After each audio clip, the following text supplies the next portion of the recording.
Kita periksa dengan real time informasi kasus COVID-19 kasusnya meningkat 108 orang sehingga total menjadi 500.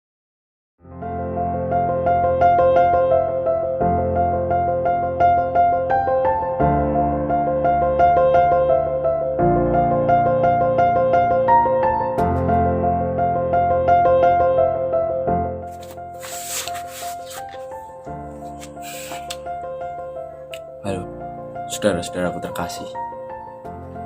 Sekarang aku mau menceritakan sebuah kisah. Kisah yang aku jalani ya di masa-masa duniaku sedang kritis ini. Sungguh-sungguh di luar nalar. Duniaku kini sedang dilanda masalah yang sangat serius. Bukan serius lagi, ya melainkan edian. Ya, duniaku sedang diserang pandemi virus yang sangat mematikan yang bernama COVID-19. Kami semua kewalahan menghadapi masalah ini. Hingga pada akhirnya manusialah yang harus mengalah untuk mengubah cara hidup mereka yang sangat berbeda dari realita biasanya. Menghadapi kasus ini, aku hanya bisa mengikuti instruksi dari atasan. Instruksi di mana aku harus mengurung diri di rumah. Ya dan tak tahu apa yang harus aku lakukan ke depannya gitu loh. Awalnya aku cukup bahagia ketika sekolahku memutuskan untuk tidak beraktivitas di sekolah. Seluruh agenda pengambilan nilai yang sudah direncanakan batal gitu saja. Ya ini adalah hal yang paling wow bagi seorang pelajar. Ya khususnya aku ini. Aku terus membayangkan hal-hal indah saat liburan nanti.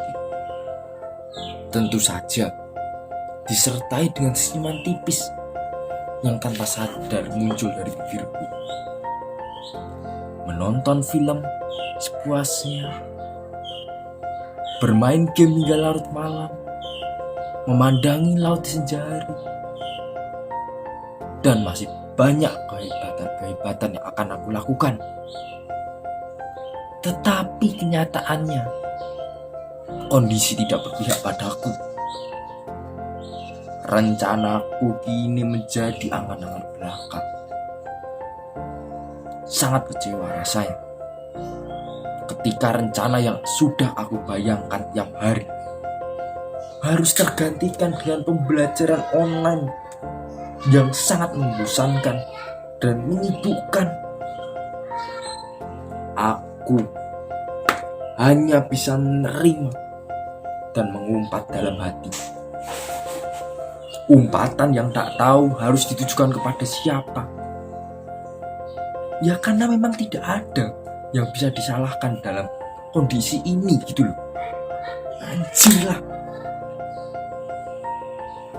Tiap-tiap hari aku hanya memandangi jadwal pembelajaran yang harus aku lakukan secara online dengan perasaan jenuh, malas, ya dan bosan.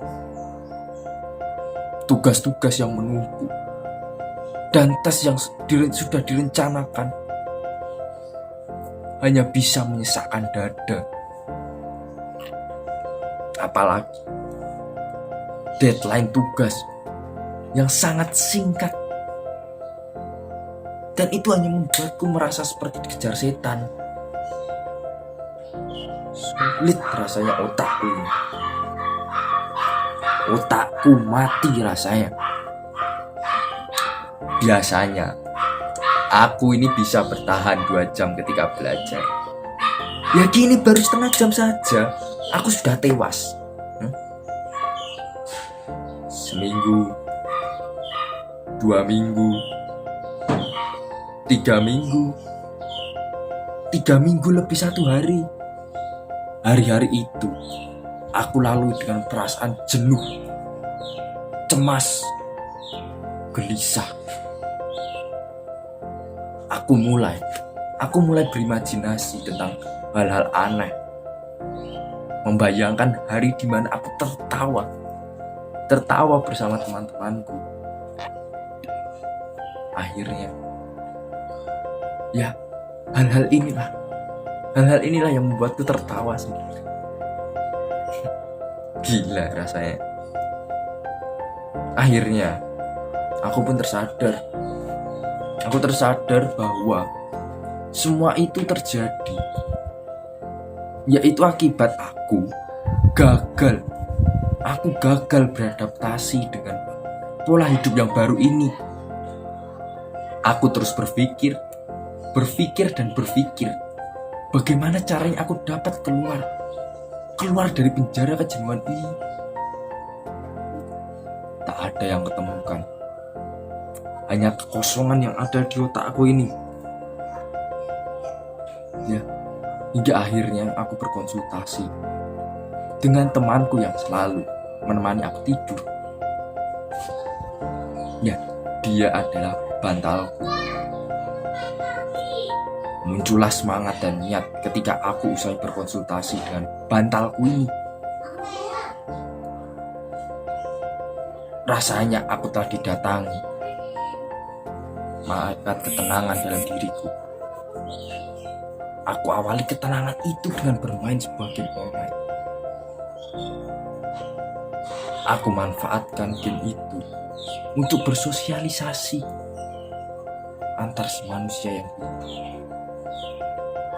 Ya, kini aku benar-benar merasakan kebangkitan dalam jiwaku. Aku pun tersadar ya bahwa kepedulian ini benar-benar dapat memberikan efek yang luar biasa pada jiwa manusia. Hari demi hari, aku mulai menikmati waktu yang ada. Bernyanyi, main gitar, memasak.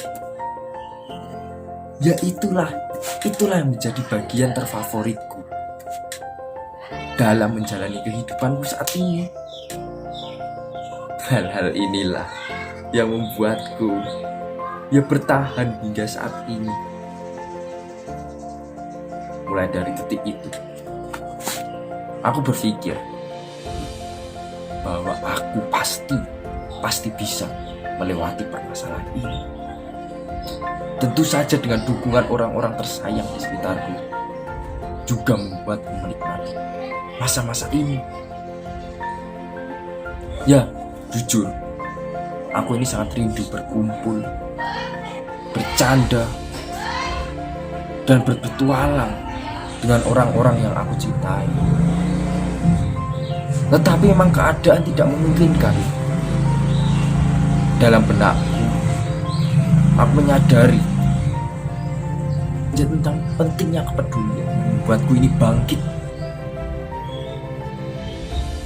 Aku hanya bisa berpesan pada seluruh umat manusia. Cobalah untuk kalian ini menularkan kepedulian kalian kepada siapa saja. Cobalah untuk memanusiakan manusia. Ini bukan masalah bagi orang-orang tertentu. Ini adalah masalah kita bersama. Ya, dan kita harus bisa menghadapi ini bersama-sama tentu saja.